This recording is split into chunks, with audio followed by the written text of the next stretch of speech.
तो प्लेटो के न्याय सिद्धांत के तीसरा जो अंतिम भाग है उसमें हम आज देखेंगे प्लेटो के न्याय सिद्धांत की आलोचनाओं के जो कुछ बिंदु बचे हुए थे उनको, उनके अलावा प्लेटो के न्याय सिद्धांत की जो महत्व है वो क्या है उसको देखेंगे।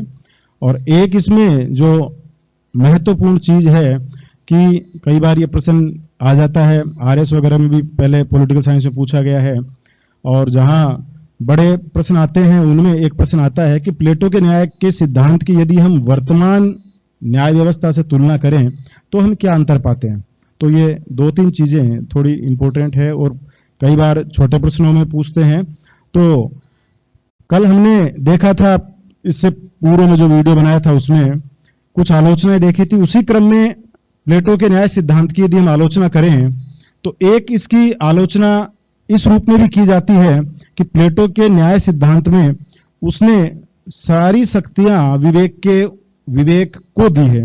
तो विवेक को देने का मतलब है कि विवेक से जुड़ा वर्ग है दार्शनिक, जो शासक वर्ग है, वो जो शासन करता है वो विवेक का प्रतीक है। उस जिन लोगों की आत्मा में विवेक तत्व प्रधान है उन लोगों को शासन करने का अधिकार मिलेगा, और बाकी के जो दो वर्ग हैं वो इनके सानिध्य में, इनके नियंत्रण में, इनके मार्गदर्शन में अपना कार्य करेंगे और अपना अपना कार्य करेंगे। मार्गदर्शन इनसे मिलेगा, नियंत्रण इनसे होगा। तो यहां जो आधारभूत चीज ये आती है कि प्लेटो ने एक तरीके से समस्त शक्तियां हैं वो शासक वर्ग के अधीन कर दी है। तो सारी शक्तियां यदि हम शासक वर्ग के अधीन कर देते हैं तो निस्संदेह ये संभावना है कि शक्तियों का केंद्रीयकरण शासक वर्ग में हो जाएगा।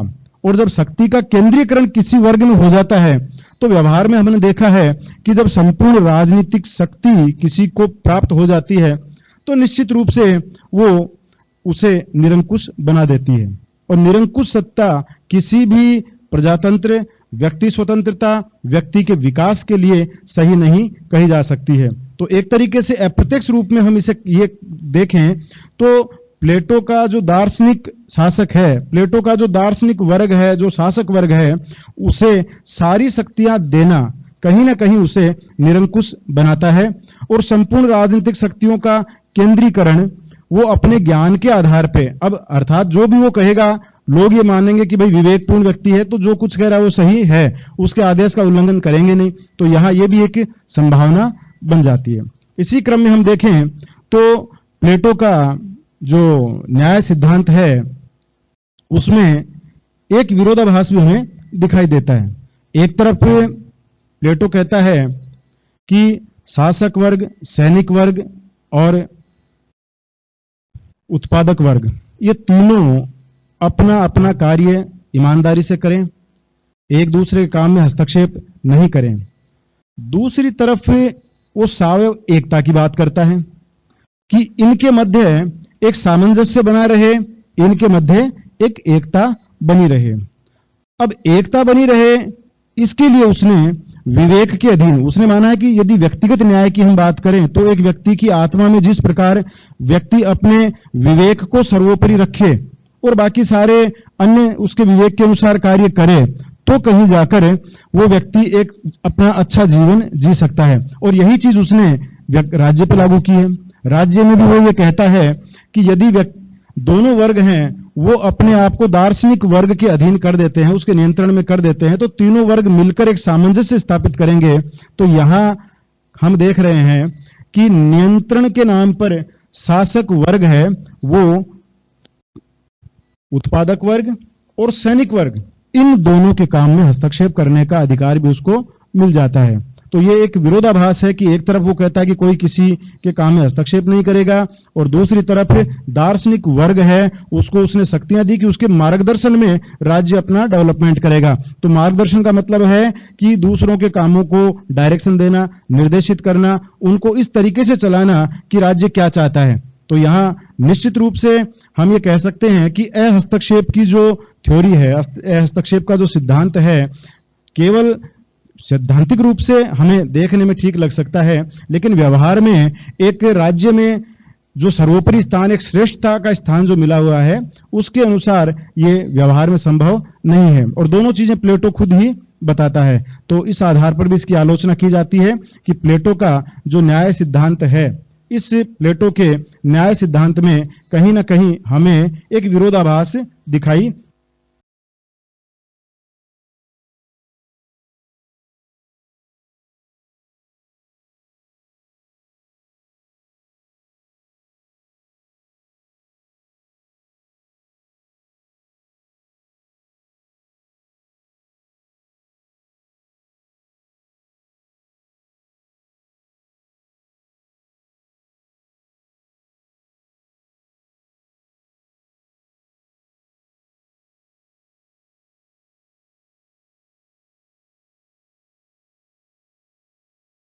न्याय सिद्धांत को,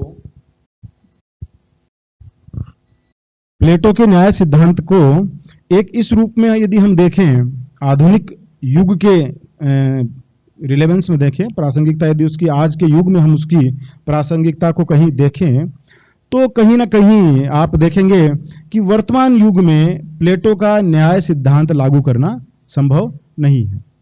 वर्तमान युग में जो न्याय की अवधारणा है, वो एक उसका कानूनी पक्ष हम देखते हैं। आज न्याय का सीधा सा अर्थ है कानून क्या कहता है।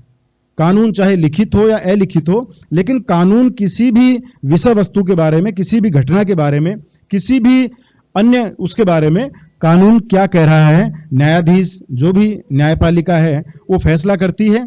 न्यायपालिका ये बताती है कि संविधान क्या कह रहा है, कानून क्या कह रहा है, और उसके अनुसार जो वो वर्तमान में हम उसे न्याय की श्रेणी में कहते हैं। लेकिन प्लेटो का न्याय है वो व्यक्ति की आत्मा से जुड़ा हुआ है। तो इसे हम ये नहीं कह सकते वर्तमान में कि वर्तमान के जो कानूनी अवधारणा वाला कंसेप्ट है उसमें प्लेटो का न्याय सिद्धांत कहीं एडजस्ट होता है। तो उसकी इस आधार पर भी आलोचना की जाती है। और एक जो इस आधार पर भी आप इसको देख सकते हैं, आलोचना का एक ये भी हो सकता है कि प्लेटो ने 3 वर्ग बनाए हैं। तो हो सकता है कि एथेंस के उस दौर में जब नगर राज्य थे तो 3 वर्ग जो प्लेटो कहता है, ठीक है, वहां उस दौर में चल सकता था। लेकिन यदि हम बात करें आज के दौर में, तो केवल 3 वर्गों तक किसी भी राज्य को सीमित कर देना शायद क्या, निस्संदेह ये निश्चित रूप से हम कह सकते हैं कि अब संभव नहीं है। आज पूरे राज्य की जनसंख्या को केवल 3 भागों में बांटना, शासक वर्ग, सैनिक वर्ग और उत्पादक वर्ग, तो हम ये नहीं कह सकते। आज बहुत से वर्ग हैं, बुद्धिजीवी वर्ग एक अलग है जिसमें 50 तरह का है, आईटी सेक्टर है और है। तो हम ये कह सकते हैं कि वर्तमान समय में जितनी ये जनसंख्याओं में जो वृद्धि हो गई है, जितने बड़े बड़े राज्य हैं, उन सब में प्लेटो के न्याय सिद्धांत के अनुसार केवल उसे 3 वर्गों में बांटना, केवल 3 वर्ग, ये संभव नहीं है। तो इस दृष्टि से भी हम इसकी आलोचना करते हैं। और वर्तमान में आप देखिए कि प्लेटो ने न्याय करने का अधिकार शासक वर्ग, अब शासक वर्ग और इनको सबको, तो न्याय यहां देखेंगे कि आज जो हम जिस न्याय की बात करते हैं, तो वर्तमान समय में आज शासक वर्ग में भी, शासन के भी हमने 3 अंग बना दिए हैं। ऐसा नहीं कि शासन भी कोई अकेला व्यक्ति कर रहा है। हमने सेपरेशन ऑफ पावर जो थ्योरी है, शक्ति पृथक्करण का जो सिद्धांत है, उसके तहत हमने शासन को भी 3 भागों में विभाजित कर दिया है, व्यवस्थापिका, कार्यपालिका और न्यायपालिका। तो आज जो न्याय करने का एक मुख्य कार्य है, संविधान की व्याख्या करना, कानून की व्याख्या करना, कानून की रक्षा करना, लोगों को न्याय प्रदान करना, ये आज व्यवस्थापिका, कार्यपालिका के स्थान पर हम देखते हैं कि ये चीज मिल गई है, न्यायपालिका को यह कार्य सौंपा गया है। तो वर्तमान में न्यायपालिका न्याय का कार्य संचालन कर रही है, जबकि शासन के 2 अन्य भाग हैं, वो केवल कानून निर्माण और कानून का क्रियान्वयन, ये 2 काम ही करते हैं। तो इस दृष्टि से भी केवल शासक वर्ग और शासक वर्ग को विभाजित करना, तो इस दृष्टि से भी हम कह सकते हैं कि आधुनिक समय में प्लेटो का ये जो न्याय सिद्धांत है वो लागू नहीं किया जा सकता। इसी क्रम में तो ये है प्लेटो के न्याय सिद्धांत की कुछ आलोचनाएं जो विभिन्न विचारकों ने की है। अब हम देखते हैं कि प्लेटो का जो न्याय सिद्धांत है, इसका महत्व क्या है। यदि हम इसके महत्व की बात करें तो प्लेटो का जो यहां हमें थोड़ा देखना पड़ेगा कि कोई भी जब सिद्धांत का निर्माण होता है तो हमें उस काल की परिस्थितियों को जरूर देखना पड़ता है, क्योंकि ये निश्चित आप जानते हैं इसको कि कोई भी हमारे अंदर विचार होता है, जो विचार चलते हैं, उन सारे विचारों के ऊपर हमारी तात्कालिक परिस्थितियां सबसे महत्वपूर्ण होती है। तात्कालिक परिस्थितियों के अनुसार हमारे अंदर विचार उत्पन्न होते हैं और उन तात्कालिक परिस्थितियों के अनुसार ही हम सिद्धांतों का निर्माण करते हैं। तो हो सकता है कि हमने जब आलोचनाओं में देखा है कि आज के दौर में प्लेटो का जो न्याय सिद्धांत है वो लागू नहीं हो सकता, या उस तरीके से हमें लगता है कि ये किस तरीके से, लेकिन यदि हम सिद्धांत का निर्माण प्लेटो द्वारा किया गया उन परिस्थितियों को देखें तो उन परिस्थितियों में प्लेटो ने एक बेहतरीन एग्जाम्पल या बेहतरीन उदाहरण देने का प्रयास इस न्याय के सिद्धांत से किया है।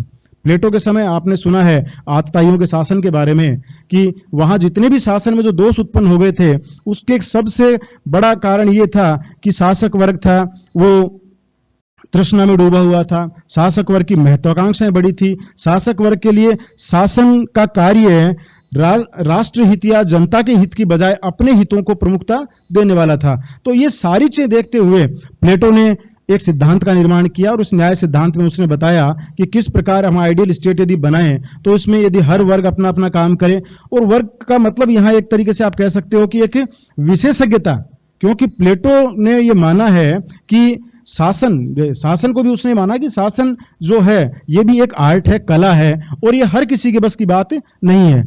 ये वही लोग कर सकते हैं जिन लोगों में अत्यधिक विवेक हो, अत्यधिक डिसीजन मेकिंग की कैपेसिटी हो, और जिनका मोरल इतना ऊंचा हो, दर्शन इतना ऊंचा हो, नैतिक रूप से वो इतने उत्कृष्ट हो कि वो अपने और पराये में भेद नहीं करके वो न्याय का पक्ष लें, वो सामान्य हितों का पक्ष लें, वो समाज को सही दिशा प्रदान करें। तो ये जो एक स्पेशल या आप कह सकते हैं कि विशेष जो परिस्थिति थी उसमें प्लेटो ने अपने न्याय सिद्धांत का निर्माण किया। तो प्लेटो का न्याय सिद्धांत तत्कालीन समय में बहुत ही महत्वपूर्ण था। प्लेटो अपने न्याय के सिद्धांत के माध्यम से उस दौर में उस सामान्य आदमी को शासन नहीं देना चाह रहा था जो तृष्णा में डूबा हुआ था या जिसमें बाहुबल या शौर्य था। उसका यह मानना था कि बाहुबल शौर्य है तो आप राज्य की रक्षा बेशक कर सकते हैं, लेकिन आप राज्य के लिए डिसीजन लेने के लिए आप उपयुक्त नहीं है, ऐसा प्लेटो का मानना था। तो प्लेटो ने तात्कालिक परिस्थितियों के अनुसार अपने न्याय के सिद्धांत को उसने जो बनाया है वो उन परिस्थितियों में को देखते हुए बड़ा प्रासंगिक बनाया था। अगला हम कह सकते हैं कि उस समय संघर्ष बहुत ज्यादा थे लोगों में, तो संघर्ष ज्यादा थे, हितों के लिए लड़ रहे थे, तो प्लेटो ने एक एकता स्थापित करने वाला सिद्धांत बनाया कि भाई अपना अपना काम भी करें, और आप जब अपने स्वधर्म की पालना करेंगे, अपने कर्तव्यों की पालना करेंगे तो कहीं ना कहीं आपके हित है वो नहीं टकराएंगे। जब हर व्यक्ति अपना कर्तव्य पूरा करता है तो शायद हितों में ज्यादा टकराहट नहीं होगी, ये प्लेटो का मानना था।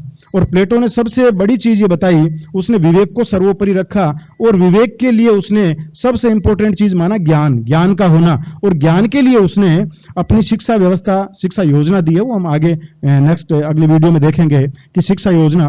तो शिक्षा योजना के माध्यम से प्लेटो ने ज्ञान के जो सर्वोत्तम स्वरूप है उसको जो व्यक्ति प्राप्त करेगा वही शासक होगा। तो ये निश्चित रूप से है कि प्लेटो ने शासन की शक्तियों को दुरुपयोग नहीं करे, कोई शासन की शक्तियों का कहीं भी इस तरीके से नहीं हो कि अपने हितों के लिए हो, तो ये वही व्यक्ति कर सकता है जिसका नैतिक या जिस व्यक्ति का ज्ञान बहुत ज्यादा है। तो प्लेटो ने शासक वर्ग उन्हीं व्यक्तियों को बनाया जिनकी नैतिकताएं सर्वोत्कृष्ट हैं, जो ज्ञान जिनके पास बहुत ज्यादा है। उसने माना कि सामान्य ज्ञान वाला व्यक्ति है वो शासन नहीं चला सकता।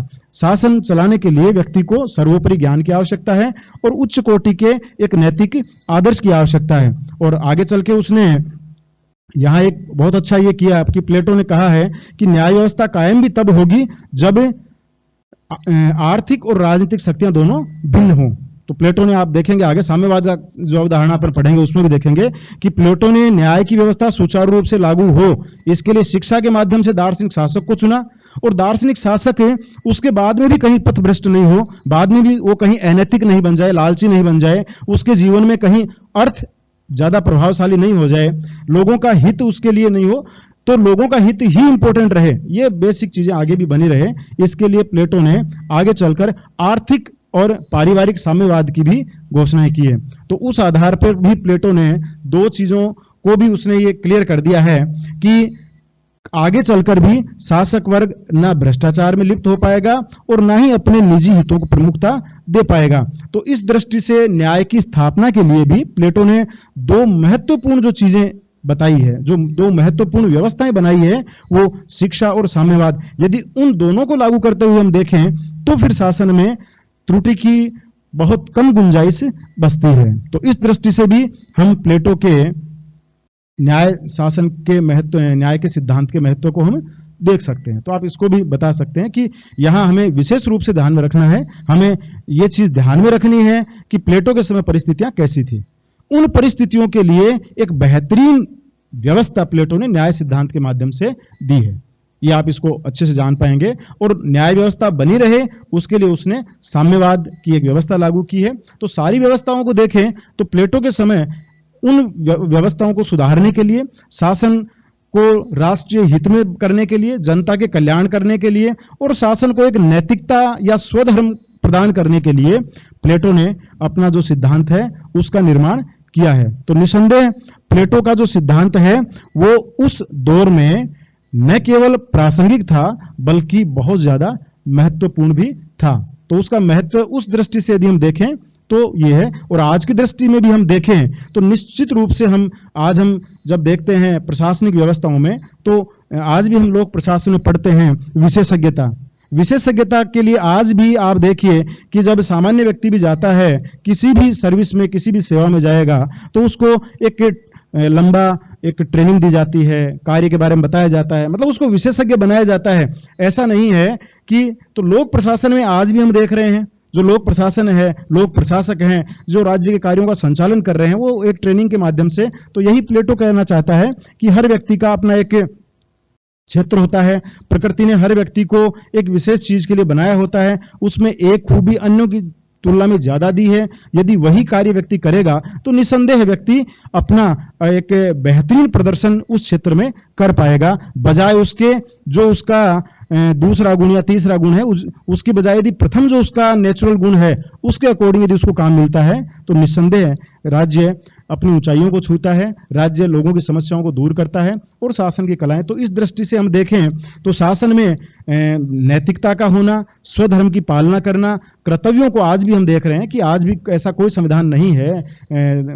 अंतर्राष्ट्रीय आपने कई कानून पढ़े हैं, कई संविधान पढ़े हैं सेकंड ईयर में, तो आपने खुद ने देखा होगा कि लगभग अब सभी राष्ट्रों ने हर नागरिक के लिए कर्तव्यों का उल्लेख कहीं ना कहीं किया है। तो ये वही कर्तव्य प्लेटो उस समय, उस दौर में पहली बार प्लेटो ने एक व्यवस्था की है कि राज्य में जन्म लिया है आपने, तो उस राज्य के प्रति आपके कुछ कर्तव्य हैं और वो कर्तव्य यदि आपकी आत्मा के प्राकृतिक गुण के आधार पर यदि आपको मिल जाते हैं तो आप उन कर्तव्यों का औरों की तुलना में बेहतरीन पालन कर सकते हैं और पूरे समाज को उसका बेहतरीन रिजल्ट दे सकते हैं। तो इस दृष्टि से आज भी हम देखें तो कर्तव्य और नैतिकता, अभी राजनीति में जो नैतिकताएं हैं, अनैतिकताओं से निश्चित रूप से राज्यों में जो समस्याएं आती है, तो ये एक विकृत जो प्रजातंत्र है वो हमें देख सकते हैं कहीं भी कि जहां भी अनैतिकताएं प्रवेश कर गई शासन में, जहां भी लोभ, लालच, महत्वाकांक्षा, क्रोध, एक दूसरे के प्रति ईर्ष्या